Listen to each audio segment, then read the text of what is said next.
Good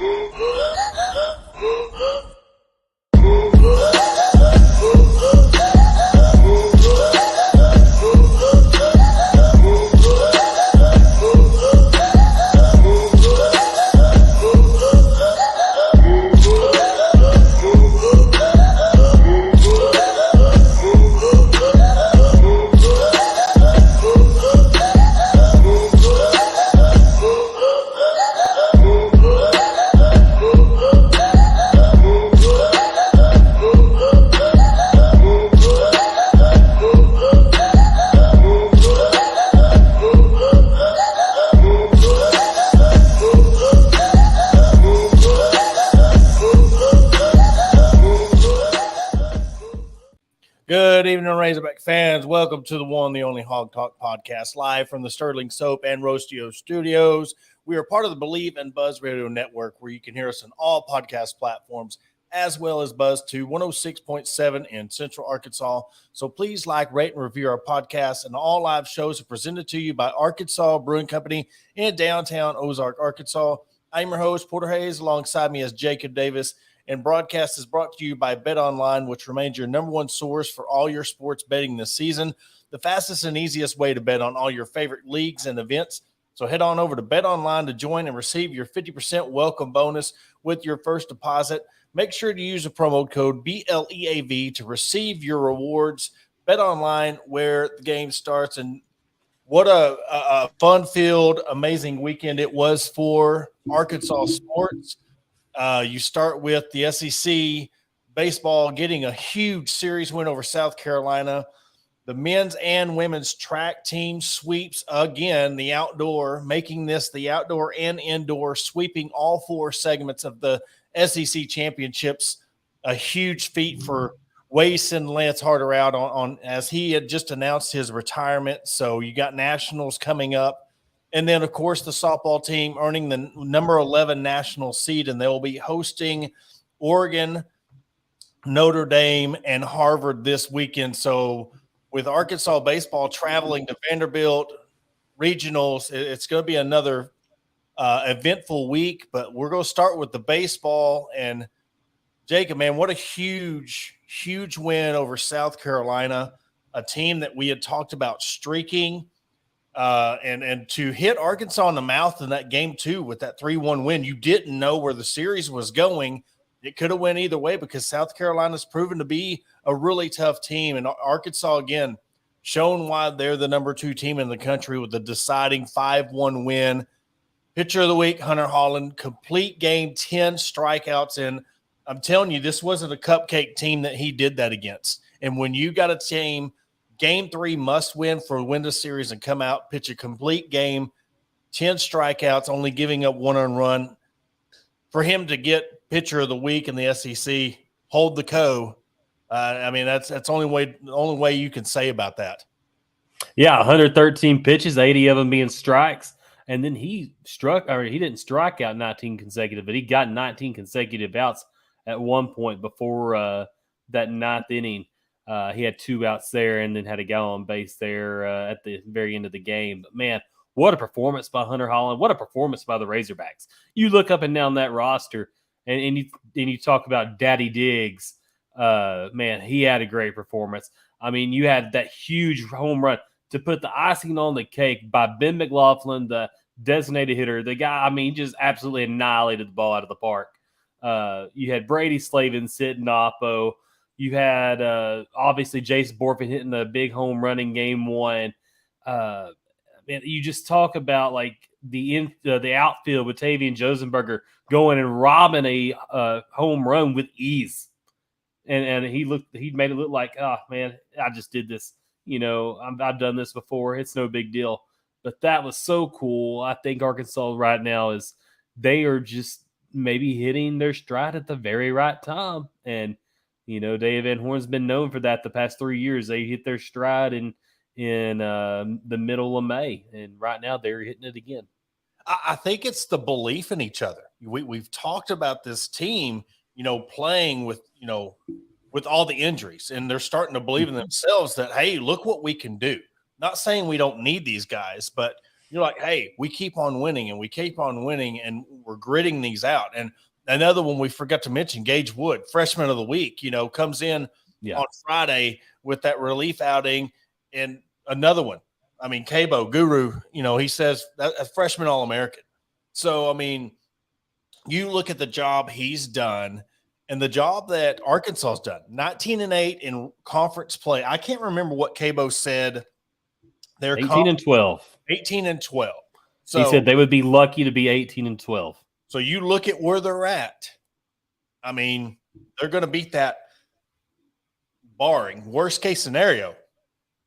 They're going to beat that by one game. And I'll tell you what, for somebody who's done this a long time, I mean, Cabo's on the money. I mean, they're sitting at 19-8, but I'll tell you what, I bet he would take a 19-8 over an 18-12 prediction. Absolutely. But Arkansas can clinch at least a share of the regular season title with the series victory at Vanderbilt. And their 4.60 ERA in conference-only games is the best in the SEC. And you're talking about everybody was the pitching, the bullpen. We're relying on starters. To be going into your last SEC series and have the best ERA in the conference on top of playing without your injuries and what everything's going on the offensive and defensive side of the ball, that right there is one of the most impressive stats. Yeah. And you think about it, he's doing it with either upperclassmen or true freshmen. I mean, that's what's incredible. What a job Matt Hobbs has done. I mean, he's done it again. And people want to say, oh, he doesn't develop guys. He doesn't develop guys. He gets these guys in here and he develops them. I mean, you think about it right now. If you didn't lose Dylan Carter, that was a huge blow a couple of weeks ago, losing him in your pitching staff. Now you got Brady Taggart back. You've been pitching him 1 or 2 innings a game, and you're trying to get him back in.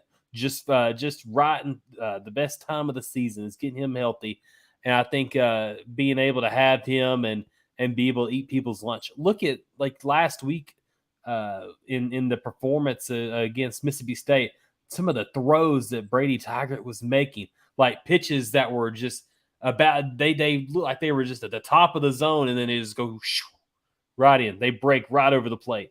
Just some incredible stuff, just incredible ball action.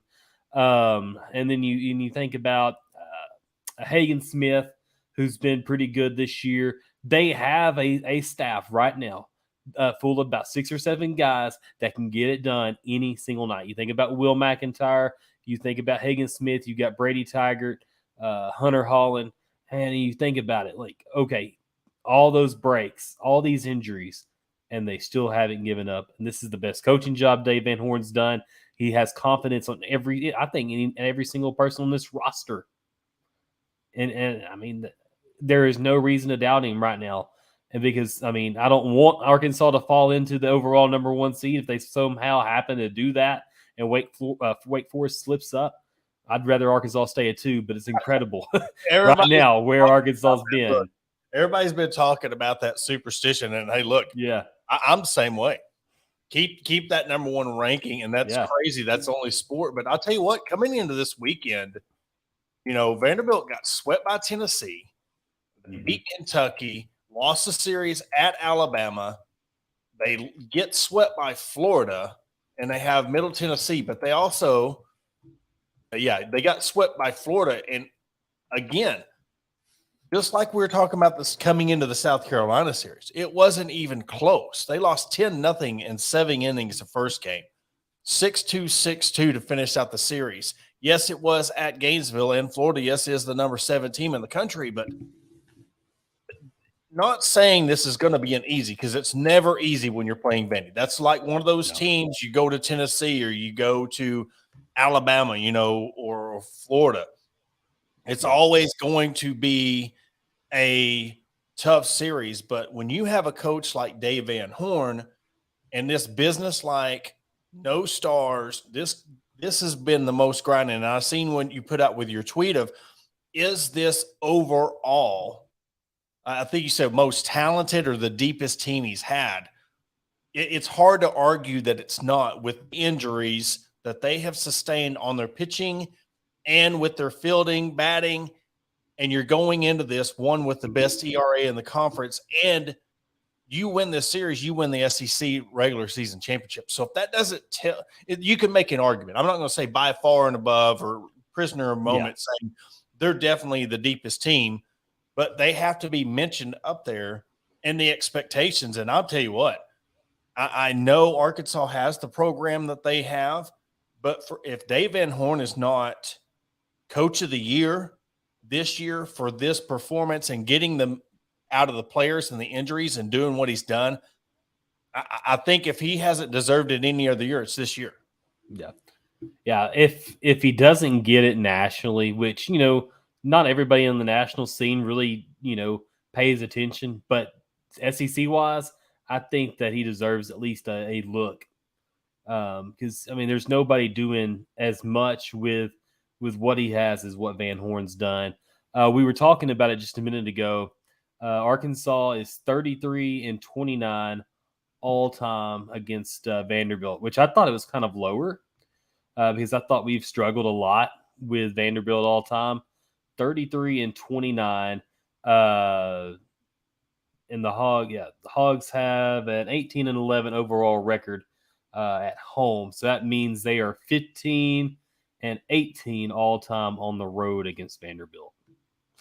It's gonna be tough. Yeah, but the way they've been playing, they have hot. They are hot. I know Mississippi State, it's still the lower tier, but look what Mississippi State turns around and does.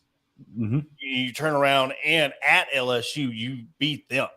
So that just shows you that's just like Arkansas losing to Georgia. LSU goes out as the same thing and gets beat by Mississippi State. One of the lower tier teams in the conference. Yeah. It shows you anything can happen in the SEC. It's not like football or basketball where you're lining up and talent just and depth overtake you. One swing of the bat, it totally changed the dynamic of a game. And if a pitcher comes on and he's just hot, or you got a reliever that comes in just throwing smoke, it can change the dynamic of a series. Exactly. Look what happened with the South Carolina series. You win game 1, 4-1, and you're like, man, okay, we're meaning business. Then they come around and just shut us down, win 3-1 game 2, and you're kind of coming into Sunday like a little nervous. But being Arkansas, that's the thing that I have noticed, that other than the year, when Cox, where they just dominated every single series, this team is just grinding out and winning every series. They're just coming out and out-dueling everybody they face in this win streak. And coming into this Vanderbilt, I think they're going to see it as just any other series. They're not going to treat it any differently. And I see them taking 2 out of 3, winning the series and winning the SEC outright championship. Okay, eye emoji there. Eyes emoji, as I'm watching for it. One thing that I do want to point out here with Arkansas's victory over South Carolina, Carolina was the home run leader in the country coming in. They still are because I think they allowed 1 this weekend. But they were had so many runs, they were the top 5 in runs scored this season, number 1 in home runs. Arkansas, when you came into this series, you're thinking, yeah, Arkansas can hit the ball. South Carolina, these are probably going to be 7-8, 8-7, 10-9 kind of games. The pitching really showed up, and that's one thing that really makes you think, okay, this Arkansas team is for real, because you think of not only what Hunter Holland did, you think about what Gage Wood and Hagen Smith did, and outside of what Brady Tiger and Will McIntyre did. It was just that one inning where Will McIntyre gave up those 3 runs, and then he was pretty much he sawed them through the other 6 innings of that game, or 5 innings in that game. So Arkansas's pitching really shut down South Carolina. Arkansas was able to do whatever they wanted to at points in situational hitting. So I really think Arkansas showed that, hey, we can get it done at home. We're going to go on the road. We know that we don't have the best home or away record. They finished 30-4 in Baum-Walker this year. We know we don't have the best road record, but they're thinking, okay, we have some confidence now. Let's go out there and win this thing. Let's go out there and win the SEC for the second time in 3 seasons. I don't think they'll play much during the SEC tournament. I think they'll shut it down just to kind of get guys healthy and ready for regionals. But I really think this is done. This has been the best job Dave Van Horn's done, up and down, every single position. Guys he's lost. This has been it. And, South Carolina had a freshman coming into this series with 21 home runs, and he had 69 hits, 21 home runs, 68 RBIs. Guess what he did against Arkansas? Bet he did like probably 20% of his production this year. Oh, no. 1 for 11. Whew, that was even worse. 1 for 11 the whole series. He went 1 for 4 in game 1, 0 for 3 game 2, and 0 for 4 in game 3 against Arkansas. I mean, that is impressive. I mean, this kid was hot. I mean, coming into this series, I mean, even a freshman. I mean, this is one of them that you're looking at freshman of the year. And comes into the Arkansas series, and they just completely shut him down. And freshman or not, that's another thing that in baseball, when you shut down, it's just like you shutting down a point guard or shutting down the quarterback or a running back. You shut down one of their leading hitters and leave him to be where he is 1 for 11. I mean, that's insane. Oh, yeah. I forgot to shout out Peyton Holt on Sunday. He went 3 for 4, scored 2 runs. I mean, it was a situational hitting. Like, the guy just gets on base. And we thought that, okay, we lose Stovall to a darn shoulder injury, and man, what are we going to do? All right, so Holt may not be an absolute monster as far as defense, but the dude's got a bat on him, and he looks good every single night so far. I mean, just as a true freshman, a guy out there just absolutely just raking in stuff every single at bat. He's been really good. Caleb Cali, a guy that really didn't have a good start to the season. He goes 3 or 4 on Sunday. I mean, those two guys, the middle of the lineup was just really good. I mean, Parker Rowland, 1 for 3, 2 RBIs. Obviously, Ben McLaughlin, the designated hitter, a guy that really hasn't been Mr. Dependable all year. He had a good weekend too. So Arkansas really picked it up at the plate, especially the guys from 6 through 9. Your 6 through 9 hitters just really raked on Sunday. I think they played pretty good on Friday as well. Yeah, it's weird how we can say the exact same thing going into this series that we did coming in South Carolina. You got, I mean, put your foot down, put your foot on their throat. Take this series. I would look for them to, I mean, at this point, when game 1 and 2, finish it off in 2 games. If you want to go for the sweep, go for the sweep. But, I mean, it's one of them, all right, let's take care of business. You've done this before. You look how vulnerable Vanderbilt's coming into the series, just like South Carolina was coming to this series. And if I want to see any team lose more than any other team, it's South Carolina. And I was kind of worried, going into that 3rd game. I was like, no, please don't let me come in here explaining why South Carolina doesn't beat us. Yeah. But it's that's the type, because look, postseason's here. You might as well go ahead into this next series with Vanderbilt, treat it like it's a regional or super regional. And I'm sure they are. I'm sure they treated South Carolina series like that. It's almost like when they were talking to Coach Deifel in the softball series and talking about the SEC schedule, and you're having to treat every SEC weekend like it's a regional or super regional, because that's how deep they are. If you take anybody lightly, look at, again, Georgia. You take anybody lightly, they're going to beat you. Look at Alabama when they took them lightly. They got annihilated. So you're at the point, and this team, depending on how they get seated in the baseball, I mean, they could get a very favorable regional, very favorable super regional. I'm seeing them at a 4 or a 5 right now. That's from what I'm seeing, them play. But if they keep it up and they go deep into the SEC, you might see them as a 2 seed. And I'm telling you what, 2 seed, you're matched up with a 15 with the chance to go to Omaha. I mean, that's where you want to be. Yeah. And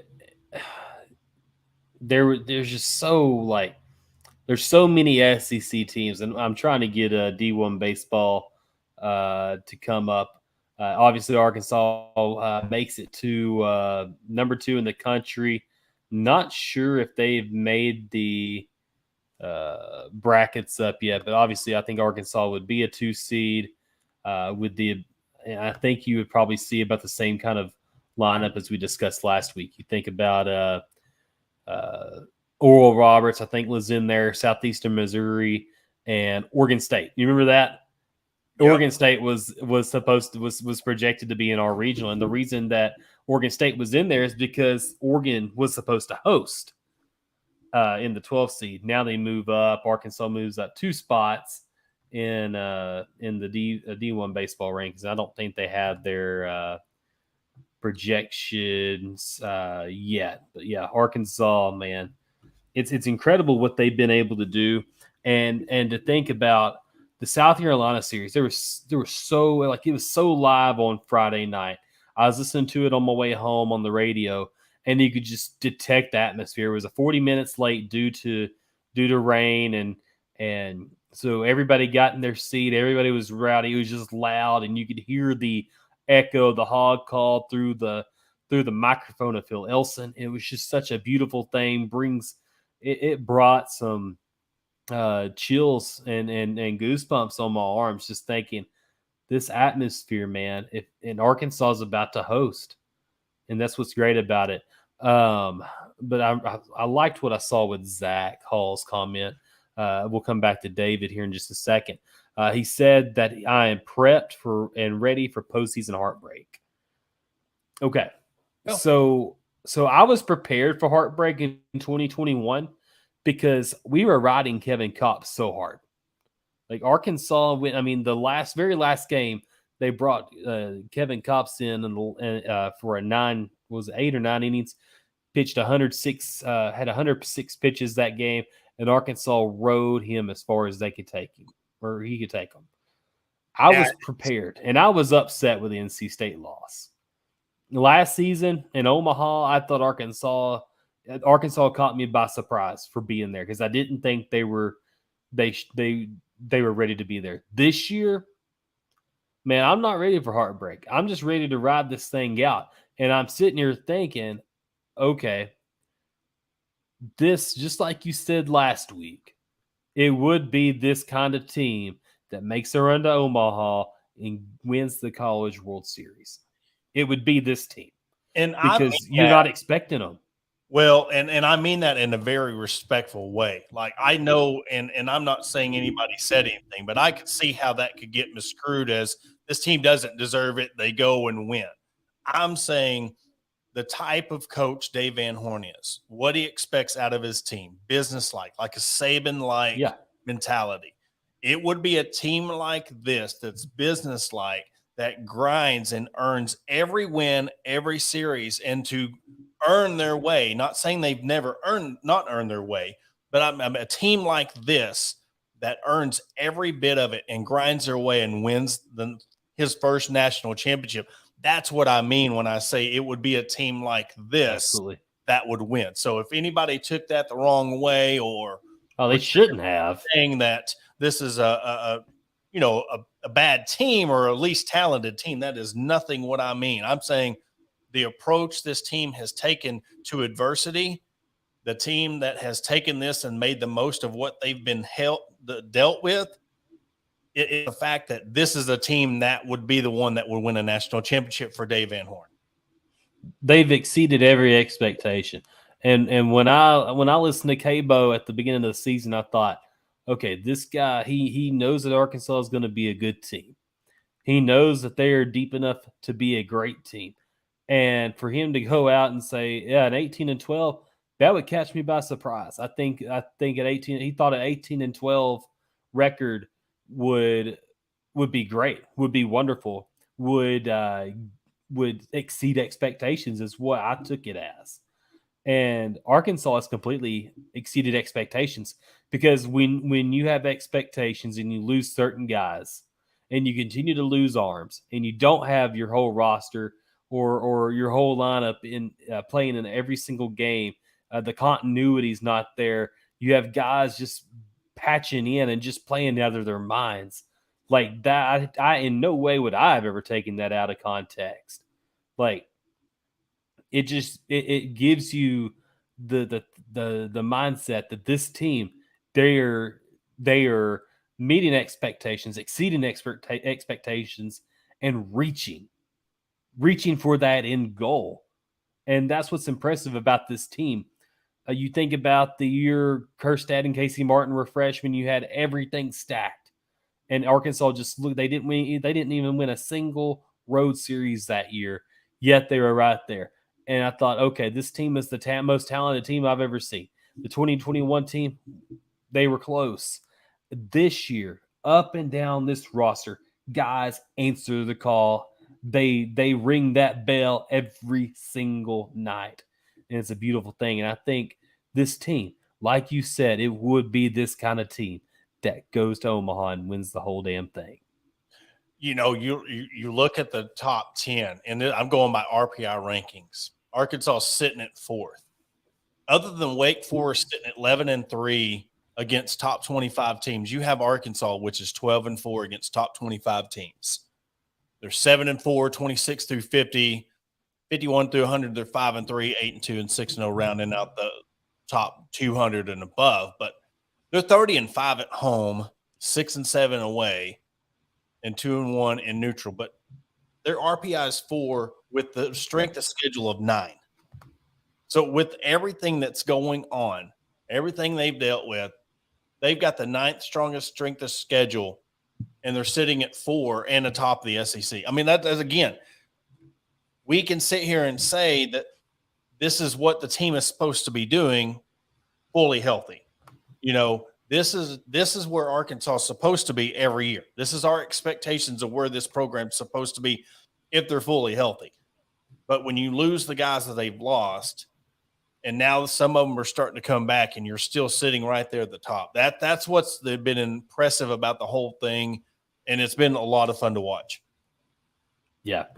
So I was trying to look it up. Man, it's just it's crazy to think Arkansas. They're still projected as a 4 seed according to D1 baseball. That was Vanderbilt. week. Yeah, was that last week's? Okay, so week. They haven't updated anything yet.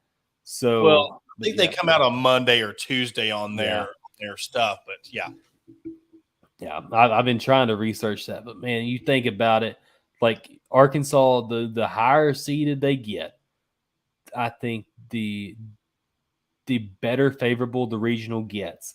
And then obviously you take care of business in that regional. Don't ink it out. Win it early. Get you guys a couple of extra days rest and be ready for the super regional. Because you think about it, like Oregon was there. I think Auburn has won their way. Obviously, you have Tennessee. They're reaching back up into the conversation of being maybe one of the best 2 seeds when it comes to regional seeding. Like Arkansas, I mean, they up and down these rankings. Like I think Arkansas's, I think they've earned it. I think they've earned their path to maybe a super regional and easier path to the College World Series. And obviously, no number 1 seed has won the whole thing since Miami in 1999. And dear God, please, Jesus, Lord, the baseball gods, whoever it is, I don't care. Just do not give Arkansas the number 1 seed.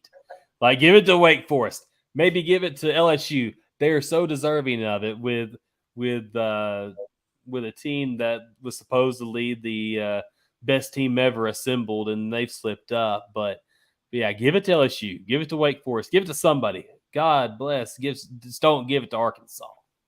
Yeah, and I know I've said a team like this would be the one that would win it all, but I'm not going to jump on that horse enough to say that would be a team like this would be the first number 1 seed. Since I'm not going to go that far. I'm drinking Gatorade, not Kool-Aid today. You know, I mean it's one of them. But no, I mean you can't do nothing but be proud of this team and for the pitchers to step up. Gage Wood, I mean, being a freshman, stepping up the way he has. I mean, he's been in Holland. You know, Tiger. I mean, you talk about somebody coming back, and then you know people come back and they're like, okay, it's going to take them. Dude, come back like he ain't ever left. You're right. It's just one of them things that, again, you're talking about the camaraderie and the team that he comes back in. It's like riding a bike. He come back and just all right, let's go back to work. It's almost like clocking in. They got that brand new facility over there. They go punch their ticket. They go punch into work, take their lunch break. He goes off for a little bit, for a little vacation, comes back. So, all right, let's go back to work. There's nothing more beautiful than that, because that guy, man, he is the key. And we saw the lights come, early on during his freshman campaign, and it looked like the moment was never too big for him. I think he wants redemption in Omaha. I think that's why he tried to come back as quick as he did, because he wasn't his complete self as a freshman in Omaha. I think he's ready for that second chance, and there's no better chance right now than the present. And he has proven himself right now. I think it's getting to the point to where these teams want to win a national championship for this state, for this program, and for their coach. I think it's the fact. And I think, and again, that we questioned, they get the brand new facilities and they get all this stuff. Is they're going to get lost in seeing all this stuff, all this brand new stuff, all these nice shiny things? Is that going to rub off on their play? And for them to button up and to be where they're at right now, that just all it is doing is sending a message that, and I'm not saying that 100% they're going to win the national championship, but because we know how Omaha is. We know how the supers work out. We've seen it. We've seen the best team come in and it just not make it to Omaha. I mean, and that's just not Arkansas. We've seen other teams that have just not made it to Omaha. That's how baseball works. But this is a team that's on a mission, and we can say this for numerous years, but I really, truly believe it. This year feels like a different year when it comes to they want to win this one, for Dave Van Horn. Yeah, this ain't no country club league that Arkansas is playing in. This ain't no country club that they walk into every day and just say, hey, we're the Razorbacks, we're better than you. No, they got a dadgum blue chip on their shoulder, and they ready to go out there and win some games and go out there and win their national championship. And I'm telling you right now, nobody's going to be more disappointed if they don't win a national championship than these guys, group of guys here right now, because they want it. They want it. I know fans get so emotionally attached to a team. These guys, man, they're putting their whole heart, sweat, and tears in this thing right now, and they want to go out on top. And, man, we're going to dadgum push them to the top. I'm talking right now as a fan. Push them to the top. Encourage them. Stay supporting them. And good things are going to happen. Love these guys and root them until you get to Omaha. And then it's a darn sweepstakes to winning a national championship then. Well, we're up against a break. When we come back, we'll continue the conversation with the baseball team and then break down what's left for, possible regionals, possible supers going in. Road to Omaha starts, after next weekend. You got the SEC tournament, and then you've got your postseason play. But we'll talk about that after the break. At Fordham Lee Distillery, our bourbons look as amazing as they taste. A delicious, high rye bourbon aged over 6 years. Fordham Lee is a company founded on the principles of great folks and spirits worth remembering. Look for Fordham Lee brands at Walk-Ons, Liquor World, Buster's, and soon everywhere in Northwest Arkansas that serves fine spirits. Fordham Lee Bourbon says please drink responsibly. 21 means 21. Fordham Lee Distillery, blended and bottled in Middletown, Maryland. Attention DIYers and home improvement enthusiasts. Are you searching for the right tools and the supplies to tackle your next project? Look no further than Mentor's Hardware Store. With locations in Ozark, Alma, and Clarksville, our vast selection of hardware and building materials is sure to have everything you need, whether you're fixing a leaky faucet or building a new deck. Plus, our knowledgeable staff is always on hand to offer expert advice and guidance. And with our competitive prices and convenient online ordering, Mentor's Hardware Store is your one-stop shop for all your DIY needs. Visit us today, and let's build something amazing together. Shelby Taylor Trucking serves all your timberland needs in South Central Arkansas. With over 50 years in the industry, Shelby Taylor Trucking has established themselves as trustworthy leaders in the industry. From planting to harvesting to hauling your timber, Shelby Taylor Trucking is ready to serve you. Follow them on all social media platforms at Shelby Taylor Trucking. Learn more by visiting their website at staylortrucking.com. That's staylortrucking.com. McCoy Tiger Drug Store of Sheridan, Arkansas, has been the top pharmacy in all of South Central Arkansas since 1895. They were also the 2020 Good Neighbor Pharmacy of the Year.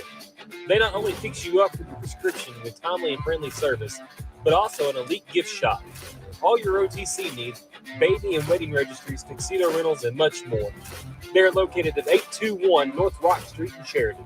Give them a call today at 870-942-5121. Searching for premium brewery products that will take your daily routine to the next level? Look no further than Sterling Soap Company.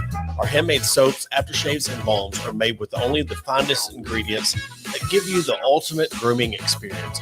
With a variety of scents to choose from, there's something for everyone. Plus, our products are crafted in small batches to ensure the highest level of quality. So why wait? Visit www.sterlingsoap.com or visit our retail store at 16 West Walnut Street in Paris, Arkansas. Shop our collection and discover the difference for yourself. Upgrade your grooming routine with Sterling Soap Company. Are you looking for a place to grab a cold drink and some delicious food? Look no further than Arkansas Brewing Company. Located at 201 South 1st Street in beautiful downtown Ozark, our establishment offers a wide selection of craft beers and tasty eats. But what sets us apart is our welcoming atmosphere and friendly staff. At Arkansas Brewing Company, you'll always feel like part of the family. So visit Destiny and Christopher Brockett and staff today and see for yourself what makes us the go-to spot for locals and visitors alike. Arkansas Brewing Company, come for the drinks and stay for the friends. Are you in need of legal representation? Look no further than the law offices of Robertson, Beasley, Shipley, and Robinson. As the oldest law firm in the River Valley, we have been serving our clients for over 100 years, with locations in Ozark, Fort Smith, and Springfield. Our experienced team of attorneys provide expert guidance and advocacy in a wide range of legal areas, including personal injury, family law, criminal defense, and more. Trust in our history and experience to get the results you deserve. Contact the law offices of Robertson, Beasley, Shipley, and Robinson today at 479-782-8813. That's 479-782-8813. And welcome back to the Hawg Talk podcast, and keep the conversation going. And I really want to ask the questions to those listening. You know, not putting the cart before the horse, but, you know, if Arkansas was to win and to avenge that, you know, play against Oregon State, to win a national championship, and this goes in any sport really, you know, what would it truly mean? Jacob, and I mean, I'll let you answer the question. You know, what would it truly mean to you? Because not many Razorback fans can say they've seen a national championship. I mean, we can go with the track and the golf. I'm talking about in the big three sports, not saying that those don't matter, because it's impressive any national championship you get. But what would it mean for any of those three teams?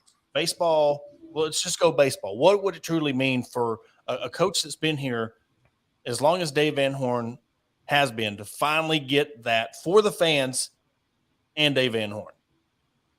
To me, it would mean everything. It would mean it validates his reign as the head coach of the baseball program, because everybody's just been waiting. Oh, it's going to happen one of these years.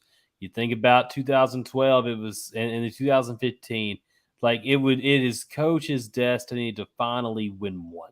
And I think that, you know, thinking from the top to the bottom, you think about the hard work and the close calls that Van Horn's been through. You think about some of these guys that have been in the program long enough, like Brady Slavens, who's tasted victory, tasted the success of the CWS. You think about all the work of the past, the guys that have helped you get here. You think about the Brady Toops. You think about the Brett Eibners. You think about these guys that have helped build this program. You think about the Heston Kerstads, Casey Martins, the Casey Opitz, the Carson Shaddies, the Jared Gates, all the guys up and down that have helped build this program to become what it is. This national championship would be for them. I think it would mean a lot to a lot of fans, a lot of those fans that have been out in the hog pen, those fans that were, been season ticket. We're looking at 20, 30 years, let's just go 94. Let's just go from the 94 basketball championship. All those fans that have endured pain in every single sport.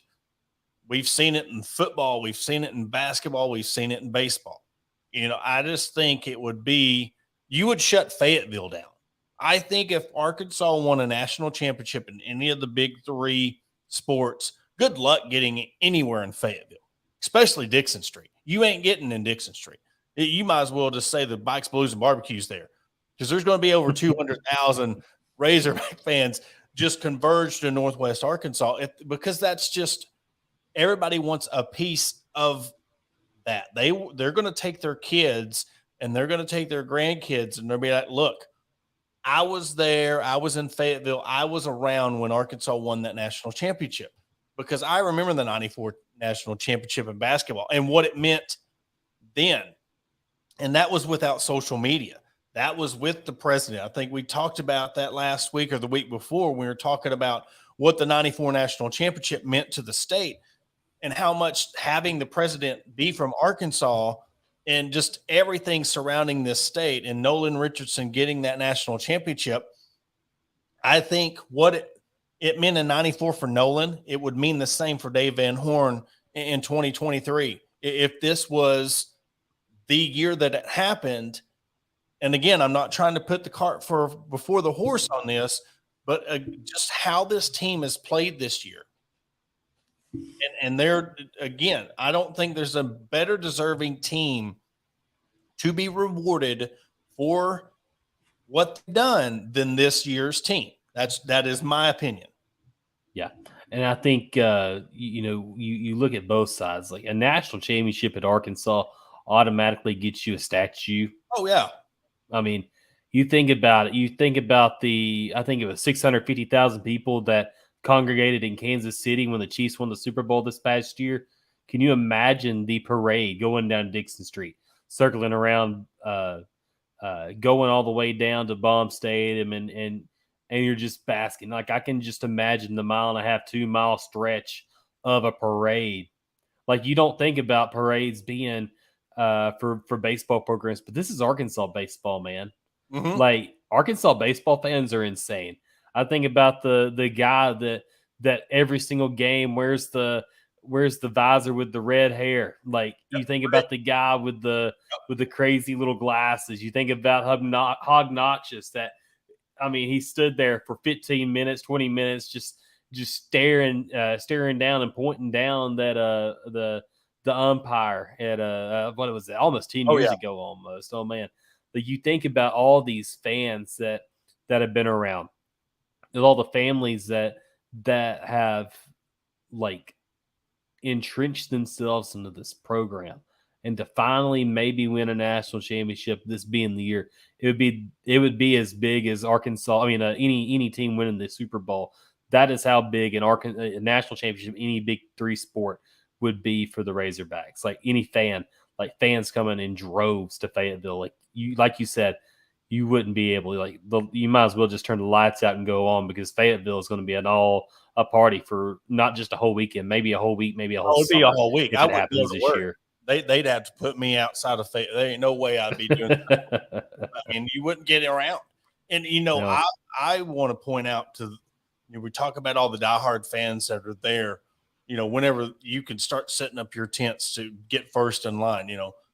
I think about those people, because it's been so long, that have, grown up watching it with their dads or their grandpas or their uncles or their moms, and, those loved ones that they got them into the sport and that they have passed, being able to have that moment and yet wish that they could have seen it. They could have been there. Man, I wish my mom could be here, because you hear that all the time. man, I wish my grandpa could have seen this, or I wish my dad could have been here. It's going to mean a lot to those fans more than any, because they're going to be thinking about celebrating and wishing that person that got them to be a Razorback fan, took them to their first game, they're not there to help them celebrate. And it's going to be a very bittersweet, very special moment for those fans. And, I know we just come off Mother's Day, and to, celebrate all the mothers and the fans out there, you have to think about the ones that, you're celebrating with, the ones that aren't here with you, but yet they're the reason that you become a Razorback fan. Yeah. My papaw, he's a lot of the reason why I started what I do. Like as for a side gig, whether it's writing or doing the Hog Talk for the past 5 years, like the guy, he's the one that instilled this fandom in me, going back to the early 2000s, the late 90s. And, I wasn't big into Razorback baseball because you couldn't really watch it down in South Arkansas. Like it was never on TV. Luckily, we were able to listen to it on 100.5 KZHE. It was the Razorback Network Syndicate down there in Magnolia. And it started about in 2004. I was able to listen to it. And then we went on vacation in Branson, and I was able to watch the Brett Eibner home run in 2004 to beat Florida State and get away from elimination in that game in the College World Series down there at the old park in Omaha. Like those are the things. My papaw, he's the reason I'm a Razorback fan. He's as big of the reasons why I want to cover the teams dating back to the early 90s and or late 90s, early 2000s. He's the one that made me a huge Razorback fan. Man, I wish, like I thought about that earlier when you brought that up. Like I remember how close Arkansas was in the to the baseball national championship. He died in 2018, and Arkansas, it looks like it was 2 weeks later, and Arkansas was in the national championship game. And I'm just thinking, man, I wish my papaw could see this. He wouldn't believe it. And those are great stories to have and great memories to have. And you get to pass it on. Like you have a little girl, Absolutely. being able to, I know she's not at the age where she would probably remember it, but still getting to hold your child and be able to witness something like that would be very, in the times we live in right now, man, you want to eat up every positive thing that you Absolutely. can experience, and it just, I don't know why we got down that rabbit hole. It just made me think of that. It's a great rabbit hole. What it really means to the fans. And I rarely, everybody knows I'm a Clemson fan, but I've really honestly tried to, not talk about that as much ever since I've joined this podcast, to not make it about me being a Clemson fan. But I mean, I remember in 2016 when we beat Alabama and what that moment, meant to me. And I'll never forget, the next day, my wife sends me a picture, and my three boys send a picture, and each one of them had a Clemson hat on and holding a Coke bottle, from their previous national championships. And that is my prized possession. I've got my son's Special Olympics medals, and then that picture of my kids, with the smile on their face, getting ready to go to school, but they knew what had happened, and they sent that to me because they were in bed, during the game. They didn't get to stay up and watch it because they had school. But, I remember what a moment like that meant for me, and experiencing it the first time ever, because the last time they won it was in 81. So I've never got to witness them win a national championship. And we're talking about one gets you a statue. All it takes is one. All it takes you is that one big national championship, and it will stay with you the rest of your life. I mean, I know we won it again in 18, but nothing will trump that 16 and what it meant for me to finally experience a team being mediocre, middle of the pack in the ACC, finally build what it did and take down Alabama and win the national championship. Yeah. And you think about, like, Arkansas has been right there on the verge of breaking through, whether it be in football or basketball too. You think about the 2010 team, which I think was probably the best Arkansas team they had put together since the 64 team. You don't know why? Because Arkansas, up and down that roster, they had Arkansas kids ready to fight. And Arkansas just ended up going into a buzzsaw against Auburn that year, having their best team ever with Cam Newton at quarterback. And Arkansas, I mean, they had just come off a home loss to Alabama 2 weeks prior, but in getting to go to Ohio State and playing against them, against Terrell Pryor and that group of Buckeyes, Arkansas was right there. That was arguably one of the best teams in my memory outside the 06 team. I think that was a team that I thought was destined to do some great things. Obviously, they had some turmoil going on during that 06 season with Mustaine and all that stuff and Gus Malzahn. And then the 2011 team, you had the scoop and score in the first quarter to go up 14-0 against LSU, and you could just taste a BCS national championship bid against Alabama coming up. The rematch of all rematches in 2012. You just thought that was coming, and then you thought the turnaround and under Brett Bielema was coming too. But man, there's just been so many times, and under Arkansas with Mike Anderson losing twice to UNC. One of those times they were the eventual national champions, and think about it. If Mike Anderson goes on and maybe goes to a Final Four or a national championship with that team, which I think that Daryl Macon, Jalen Barford, Dusty Hannah's Moses Kingsley team was dang good. I think they were close. I mean, I just keep on thinking of how close these teams were to having statues built after them. Like, if Anderson had done something in 2017, you don't think Musselman comes in 2019 to become the coach because Mike Anderson still might be here. But like, there's just so many times, like so many times you can look back into history and think you're just right there to seeing greatness. It makes you think, and you can also ponder the question: if Arkansas would have beat Ohio State, what would that have done? Would Bobby Petrino still been the coach? I mean, not saying that it would, but you ask the question. I mean, there's a lot of what ifs have happened in other programs with winning, and look at the Will Wade situation. Well, as soon as they keep on winning, he's fine. But now they start going on and start losing. Well, we don't need you no more. You know, it's just it's crazy. Look at the Alabama situation, the numerous things that has went on this year to non-number one teams in the state and the programs, and look what's happened to those players compared to the best player on the best team. That makes for a whole nother podcast, but you've seen it. That's a perfect example. A kid that ain't even on the team, he was a transfer in, gets charged with the charge, immediately kicked off. But if guarantee if he was a starter on that team, wrong place, wrong time. You know what I'm saying? Oh, yeah. That's how it is. Absolutely. And that would go anywhere before we throw stones. I mean, that's just, we could get mad because it ain't our school, but that's just, it's just how it is. Yeah, it is. And you hate to see it too, because you have these programs, especially at a school like Alabama, where they've won so many championships and stuff. You would think they want to keep their guys at a higher level. Like they would treat these guys to a higher level of standard, and to do nothing just speaks volumes of the character at that school.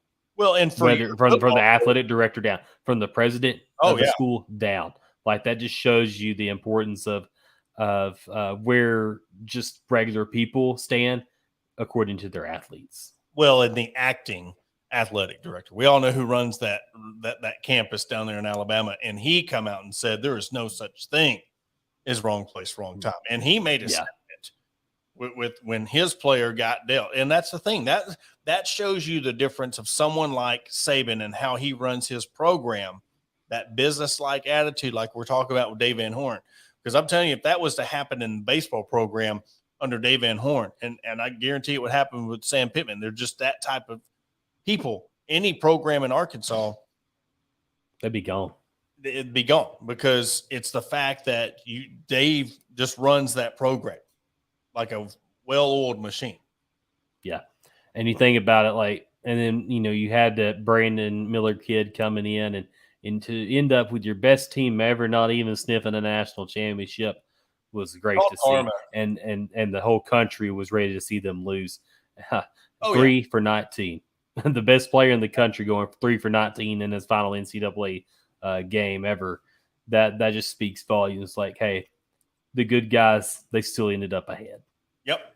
That's what you call the basketball gods, the baseball gods. Karma. It will turn around and it will get you when it wants to. I mean, and that's the thing. It's just how it works out. But I really want to wrap up the end of the show because we've talked about programs and national championships and what they mean, but we can't be remiss to end up the show with the track team and a team. You want to talk about coming off adversity. So you win the national championship in your indoor, and then you go straight into an outdoor season. There is no fall break. There is no, hey, we'll get you next season. 2 weeks later, you're at the Texas Invitational, and then you start your outdoor schedule with the Tyson Track Complex. And then you go down to Baton Rouge, where the men beat LSU 149-89. That was the second place team in the SEC championship, 89 points, and Arkansas scored 149 points, giving them their 22nd overall SEC championship.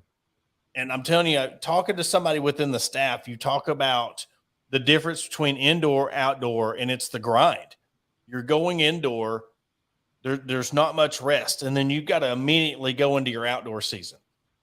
And with Arkansas women losing a couple of their key runners, that was the biggest thing. But when you have one of the best 4x400 teams in the country, and I would almost see it almost ever. I mean, you're having somebody in Britton Wilson that is being named up there with Allison Felix.